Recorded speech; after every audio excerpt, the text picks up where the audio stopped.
On de la raconte sur Europe 1. L'Armoyer raconte en vérité à cette heure-ci. Bonsoir Sophie L'Armoyer. Bonsoir Christophe. Voici votre journal de monde, ce moment où l'on s'échappe pour aller se poser quelque part sur un coin de la planète. Et là nous allons dans le sud-est de la Chine pour découvrir que là-bas existe un marché gigantesque. Bon, quand c'est en Chine, tout est gigantesque. Ouais. On fait commerce des lucioles au point de menacer l'espèce. Oui, figurez-vous que ces lucioles sont très recherchées là-bas pour faire joli, évidemment, à l'occasion de mariages, par exemple, pour illuminer des inaugurations de projets immobiliers ou même dans des parcs à thème. Il y a des parcs à lucioles. Les Chinois commandent des milliers de vers luisants. Donc c'est ça les lucioles, hein, c'est des vers luisants. Des vers luisants. Et puis ils organisent des lâchers de ces petites bêtes au postérieur lumineux. Alors on imagine, c'est effectivement sûrement très féerique et très joli. Et donc il y a des chasseurs de lucioles qui les capturent avec de simples filets, ce type filet à papillons. Et dans une très belle enquête du site chinois Jianmian que nous fait découvrir Courrier International, on part littéralement à la chasse aux lucioles.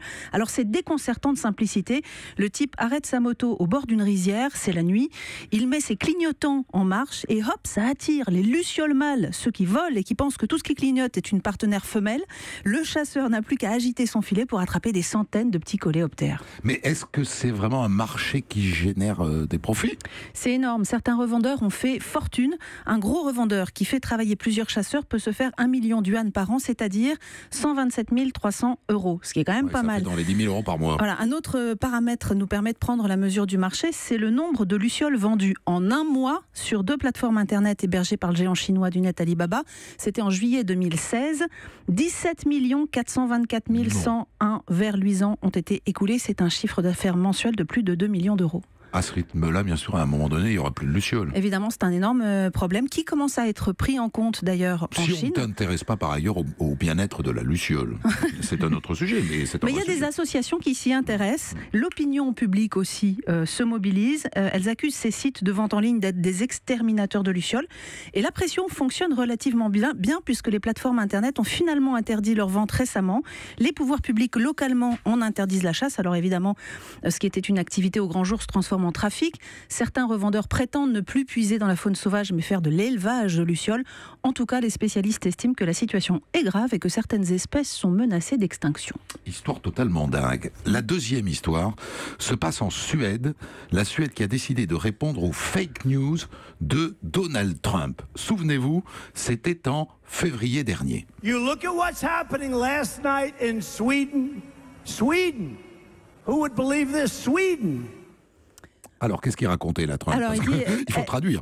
Est-ce que vous avez vu ce qui s'est passé en Suède la nuit dernière en Suède ? Qui l'aurait cru ? Oui. Alors, le président américain sous-entendait qu'il venait de se passer quelque chose de grave en Suède. On a tous pensé évidemment à un attentat. Bah oui. Et c'était à cause, disait-il, de tous ces réfugiés accueillis en Suède. Et en Suède, c'est là qu'on retrouve Frédéric Faux. Que s'était-il passé de si grave cette nuit-là ? Eh bien, rien du tout. Bonsoir Frédéric. Les Suédois ont donc pris les quelques mois nécessaires pour affiner leur réponse à Trump. Ouais, bonsoir. C'est vraiment une réponse à la suédoise, calme et déterminée. Comme le président américain avait fantasmé sur les nuits suédoises, des photographes ont décidé de se réunir pour faire un portrait nocturne de leur pays. Ils ont accumulé des milliers de clichés depuis la frontière danoise jusqu'au cercle polaire. Toutes les photos ont été prises entre 18h et minuit. Et le résultat, eh bien, c'est une exposition et un livre dont vous vous doutez déjà du titre, Last Night in Sweden, la nuit dernière en Suède. Alors, qu'est-ce qu'on peut voir sur ces photos, Frédéric ? Eh bien, la vie quotidienne d'un pays plutôt tranquille. Des jeunes qui s'ennuient près d'un centre commercial, des ados au bord d'un lac, des Suédois au travail, des Suédois au sauna. Bien sûr, la thématique des réfugiés est présente. La Suède est l'un des pays qui en a accueilli le plus en Europe, mais pas comme Trump l'aurait imaginé. Ce qui m'a frappé, c'est notamment une photo très forte d'une réfugiée congolaise qui donne naissance à son premier enfant en terre suédoise. Et comment cette réponse à Trump a été perçue en Suède ? Vous savez, ce n'est pas facile de faire le portrait d'un pays avec des photos, d'autant plus qu'un peu plus d'un mois après cette fameuse phrase de Trump, Stockholm était visé par un attentat qui a fait 5 morts. Mais les Suédois sont plutôt fiers du résultat. L'exposition à Stockholm est un succès. Le livre a été envoyé à tous les membres du Congrès américain et bien sûr à Donald Trump. La Maison-Blanche a accusé réception. Alors on sait que le président américain préfère regarder la télé plutôt que lire un livre, mais enfin là, ce sont des images et on ne sait toujours pas s'il a eu l'occasion d'ouvrir celui-là. Merci Frédéric Faux. Et pour ceux qui auraient l'occasion d'aller à Stockholm, si par hasard vous est posé, il y a une exposition donc, qui est visible jusqu'au 29 octobre au musée de la photographie. Et un jour, il faudra que je vous raconte ce qui s'est passé hier en Albanie. Dingue. Très bien, demain peut-être.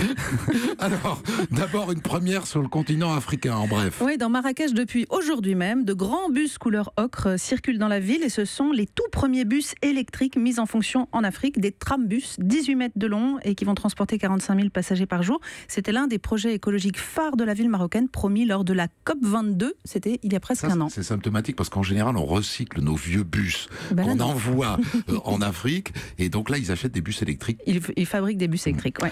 Un mariage qui a fait un peu de bruit dans la presse européenne. Oui, je vous présente Laura Messi, une belle mariée italienne dans sa robe blanche fourreau. Elle avait des demoiselles d'honneur, un gros gâteau, 70 invités, mais pas de chérie. Laura Messi s'est mariée avec elle-même. Elle affirme être la première en Italie à rejoindre la clique des sologames.